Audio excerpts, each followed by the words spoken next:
Live TV, सच सबसे आगे।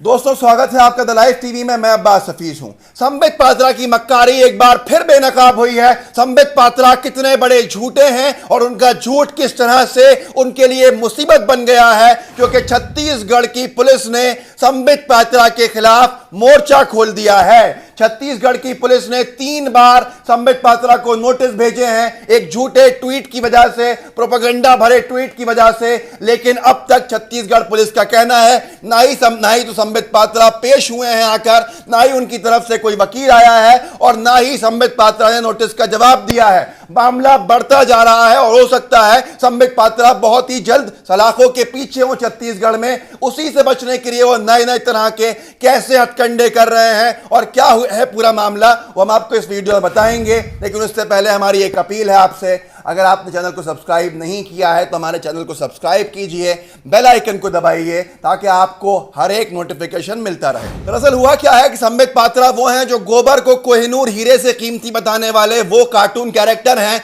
जो लोगों का तरह तरह से मनोरंजन करते रहते हैं टीवी डिबेट्स में और कोई इनको सीरियसली नहीं लेता।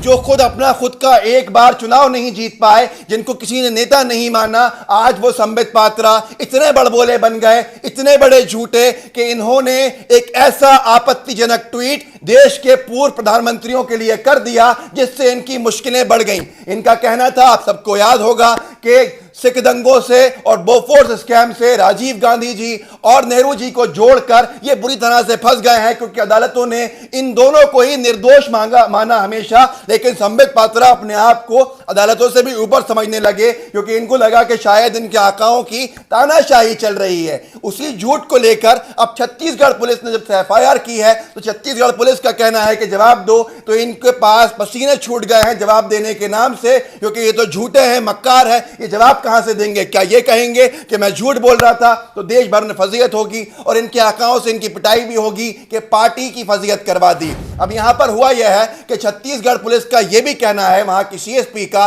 कि बहुत जल्दी अगर इन्होंने जवाब नहीं दिया एक और बार नोटिस भेजेंगे। अगर फिर भी जवाब नहीं दिया, पेश नहीं हुए, तो हम संबित पात्रा को आगे की कार्रवाई करने के लिए मजबूर हो जाएंगे। मतलब साफ है कि गिरफ्तार करके रायपुर ले आएंगे और जेल के अंदर इनको छोड़ दिया जाएगा। उसके बाद करते फिरें ये डिबेट वहां से, उसके बाद करते फिरें अपना प्रोपेगेंडा वहां से। ये बुरी तरह से फंस गए हैं संबित पात्रा, क्योंकि ये था कि लोगों को लगने लगा था कि जम के झूठ बोलो, जम के प्रोपेगेंडा चलाओ, हमारे माई बाप हमको बचा लेंगे। लेकिन जब से राज्यों के अंदर भाजपा की सरकारें गई हैं, पुलिस निष्पक्ष हुई है, तो ऐसे झूठों के लिए अब मुश्किलें बढ़ती चली जा रही हैं। और ये इतने बड़े झूठे हैं कि इन्होंने अपना झूठ तो बोल दिया, लेकिन अब इनके पसीने छूट गए हैं, इनके नीचे से जमीन खिसक गई है कि ये डिबेट तक को छोड़ चुके हैं, जो इनका पसंदीदा और इकलौता काम था जिसके लिए जाने जाते थे। अब तो ये अपने आप को कोरोना संक्रमित भी बता रहे हैं जनता के अंदर, जिससे कि इन्होंने अपना बोरिया बिस्तर बांधा है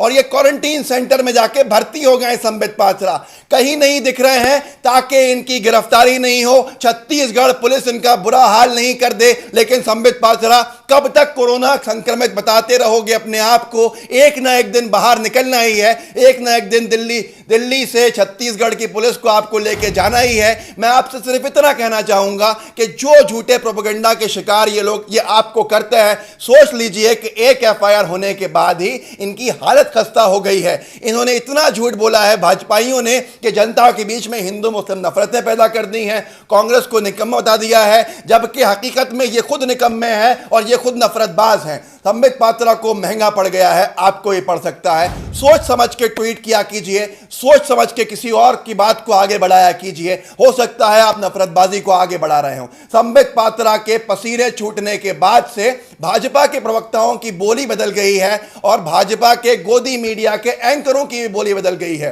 संबित पात्रा की मुश्किलें कम होने का नाम नहीं ले रही हैं। झूठा प्रोपेगेंडा चलाना कितना भारी पड़ता है वो आप सब जानते हैं। और मैं सिर्फ इतना कहना चाहूंगा कि आप भी अगर इसका शिकार करते हैं लोगों को तो बाहर आ जाइए।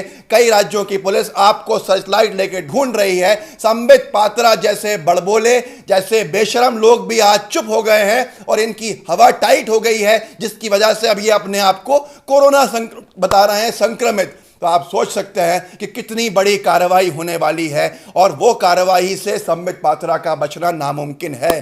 पुलिस का, वहां के गृह मंत्री का भी साफ कहना है छत्तीसगढ़ का कि सख्त से सख्त कार्रवाई होगी। ताम्रध्वज साहू का बयान है कि वो कार्रवाई से नहीं बच सकते। इस तरह के भाषा का उपयोग करने से नेताओं को बचना चाहिए और ऐसे महापुरुषों के खिलाफ अपने प्रोपेगेंडा चलाने से बचना चाहिए। संबित पात्रा की मुसीबतें दूर नहीं होने वाली हैं, इसलिए आप में से जो भी उनको अपना आइडियल समझते हैं तो आप भी अपना बोरिया बिस्तर बांधकर सोशल मीडिया से बाहर हो जाइए, नहीं तो आप पे भी कल कार्रवाई हो जाएगी। संबित पात्रा जो कहते थे कि मोदी देश के पिता हैं, आज उनके पिताजी भी उनको नहीं बचा पा रहे हैं और उनकी हालत टाइट हो गई है। मैं आपसे सिर्फ अपील करता हूं, नफरतों को कम करिए, नफरतों को कम फैलाइए। नफरतों से बहुत नुकसान भारत में हो चुका है। आप दूसरे संबित मत बनिए, क्योंकि दूसरे संबित बनने के चक्कर में जितना वो बच सके शायद आप उतना भी नहीं बच पाएंगे। घर वालों का क्या होगा, परिवार का क्या होगा, सोचने। और संबित पात्रा जी, आपको एक दिन बाहर आना है और छत्तीसगढ़ जाना है तो उसकी तैयारी कर लीजिए, जैसे भी आपको तैयारी करनी हो, क्योंकि बहुत लंबा समय लगेगा छत्तीसगढ़ से वापस दिल्ली लौटने के अंदर, तो तैयारी अच्छी होनी चाहिए। अगर आपको लगता है हमारा वीडियो अच्छा है तो इसको शेयर कीजिए, और जितना ज़्यादा आप शेयर करेंगे हमारी ताकत उतनी बढ़ेगी, परिवार उतना बढ़ेगा। जय हिंद, जय भारत। लाइव टीवी, सच सबसे आगे।